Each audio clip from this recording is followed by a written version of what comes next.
The daimyo pressed in, massive blade carving molten furrows across the ground. I leapt back, waiting for the telegraph, then slipped under his guard and drove my crimson tanto into the joint of his thigh. Sparks and fire hissed from the wound. Boss HP, 1,400, 1,200, 1,000. The next samurai was sharper. He didn't just attack, he adapted. Our blades locked in a quick clash, and with shocking precision, he wrenched the crimson katana from my hand. Why? My voice rang through the headset. The samurai immediately reversed the blade in his grip, turning my own weapon on me. Adrenaline surged. No time to think. I darted in bare-handed. His swing came fast. I ducked under, snatched his wrist, and drove my knee into his gut. He doubled over, but didn't fall. Another strike, a spinning back fist, his mask cracked, helmet snapping off from the blow. He staggered, and in that instant I reclaimed the katana, ripping it free of his loosened grip. The weapon felt heavier, hotter, almost alive from the brief theft.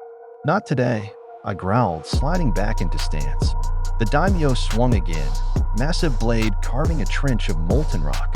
I vaulted the shockwave, spinning in midair to land behind him, katana dragging a line of sparks across his exposed flank. His health bar shuddered downward. HP, 900, 700, 500. The battlefield froze. The air turned molten red. Another cutscene. The daimyo dropped to one knee, armor fissures spilling magma bright light. His mask split entirely, revealing a burning skull beneath, its jaw working as though flesh still clung to it. You endure longer than any. He rose, clutching the great odachi with both hands, his movements vibrating with unnatural fury. Lava surged higher, geysers exploding faster. The samurai reinforcements dissolved in flame, dismissed as if they'd never existed. Final phase initiated. The cutscene ended with a violent shudder. The fortress floor groaned, stone slabs collapsing into the molten chasm beneath. What was once a battlefield was now a precarious web of narrow ledges, glowing cracks, and unstable platforms. The obsidian daimyo loomed taller, his entire body cracking open to reveal magma flowing beneath his armor. His odachi no longer looked forged of steel, but of obsidian streaked with fire. He swung it once, and the air rippled like glass, the sheer force blasting me backward. Then I saw it, his health bar creeping upward. Slow regeneration. Oh, come on, I muttered. This fight has a timer. He came at me, faster than before, each step collapsing stone. His swings were wilder now, fueled by raw volcanic fury.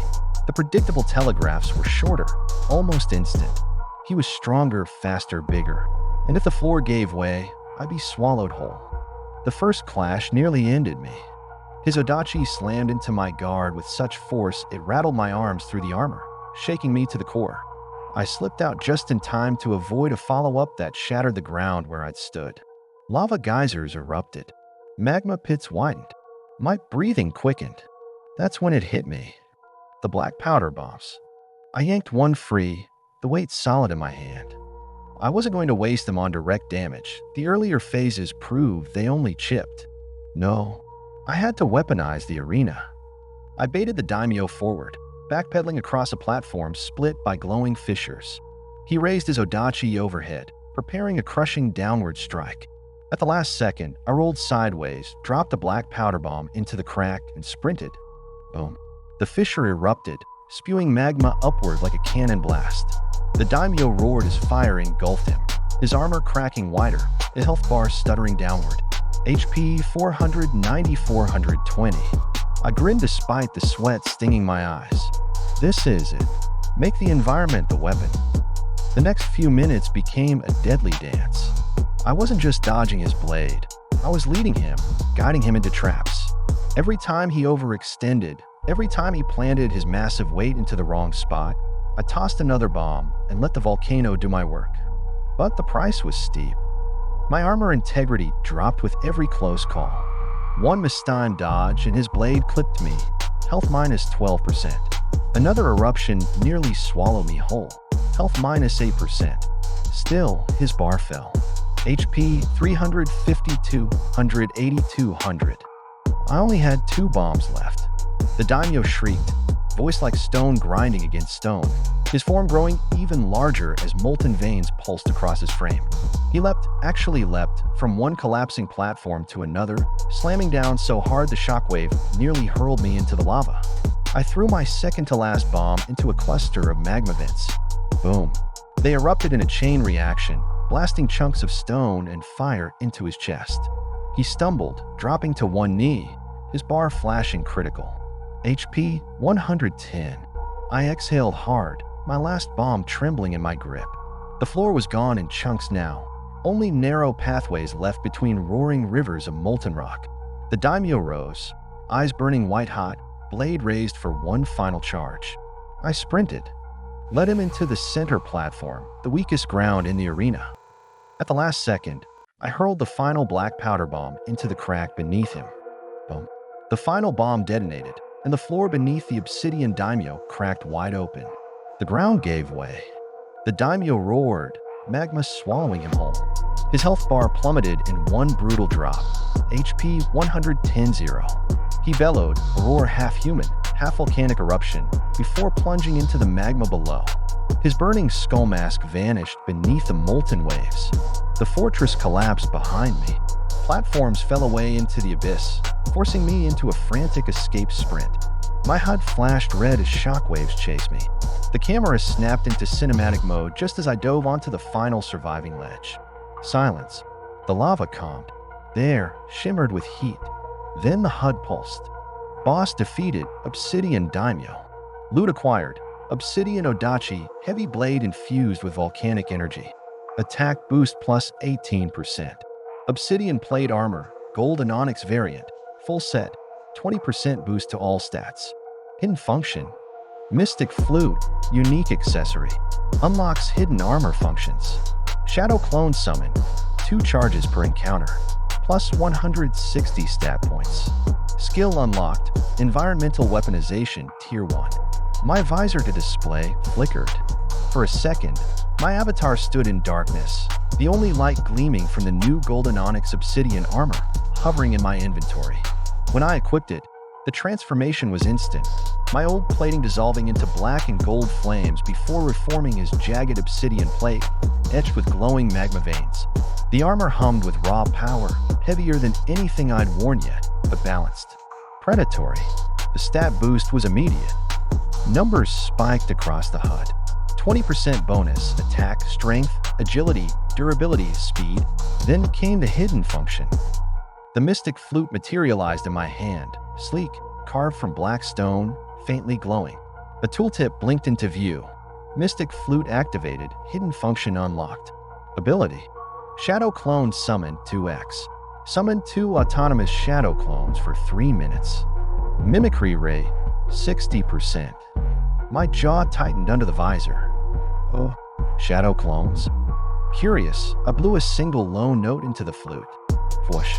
2 silhouettes surged up from the ground beside me, perfect dark mirrors of my armored avatar. They knelt, then rose into combat stance, each gripping spectral katanas. For a moment, I just stood there, breathing hard, staring. Then I dismissed them with another note, the clones dissolving into smoke. Okay, I muttered. That changes everything. The lava hissed below. My armor gleamed obsidian gold, and my HUD chimed. Chapter 3 cleared. Progress saved. I exhaled sharply, leaning back in my rig. The fight had left me drained, even outside VR. But as the faint echo of that flute lingered in my head, one thought cut through the fatigue. The next boss doesn't stand a chance. The volcanic arena stabilized into silence, leaving nothing but the hiss of cooling magma and the weight of my new armor. I didn't log out, not yet. The adrenaline was still buzzing in my veins, and curiosity gnawed at me. I pulled up the stats screen. Unspent points, plus 160. Level 16. I sat there for a second, staring. Then I grinned. Time to push this thing to the limit. I funneled every point across my build, carefully stacking speed, agility, durability, with a healthy injection into attack. My strength I left balanced, knowing my martial arts made up for raw power. Level up 21. All systems enhanced. The HUD expanded. New tabs flickered online. Shadow clone leveling tree, block/unlock clone combat ability, Equipment loadout. Clone slot inventory access, allowing me to assign them weapons and items directly from my stash. Clone mimicry upgrade, 80% 95% efficiency with stat scaling. I almost laughed. Not only do I have shadow clones, I can gear them up. I pulled the mystic flute again and blew a short phrase. Two shadows tore themselves up from the floor at my flanks, standing silent, waiting. I opened their loadout menus. A wild idea struck me. I dragged the Crimson Yari and Obsidian Odachi from my own inventory and dropped them into their phantom hands. The clones shimmered. A heartbeat later, one of them hefted the Yari with both hands, testing the reach, while the other balanced the obsidian blade across its shoulder. Both turned to me in unison.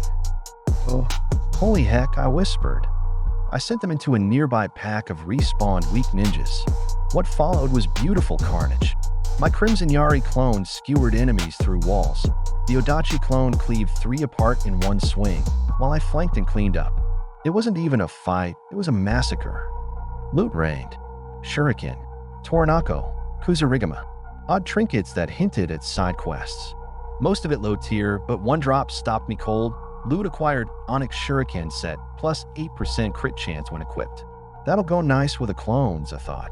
I hunted further into the bamboo groves around the fortress ruins. Statues cracked open under exploration, yielding more crafting materials. Iron sand, lacquered wood, volcanic glass. Enough to upgrade my projectile launcher twice over when I got back to the forge. The best find though? A golden chest tucked into the roots of a twisted bamboo cluster. Inside, ancient Oni mask, cosmetic slot item. Passive bonus, fear effect on weak enemies. Scroll of Summoning, Tier 2. Increases clone limit from 2-3. I actually froze, staring at the scroll. 3 shadow clones. Plus gear. My squad of 1 just became a small army. The HUD pinged softly. Save point nearby. For the first time since the daimyo fell, I chuckled to myself.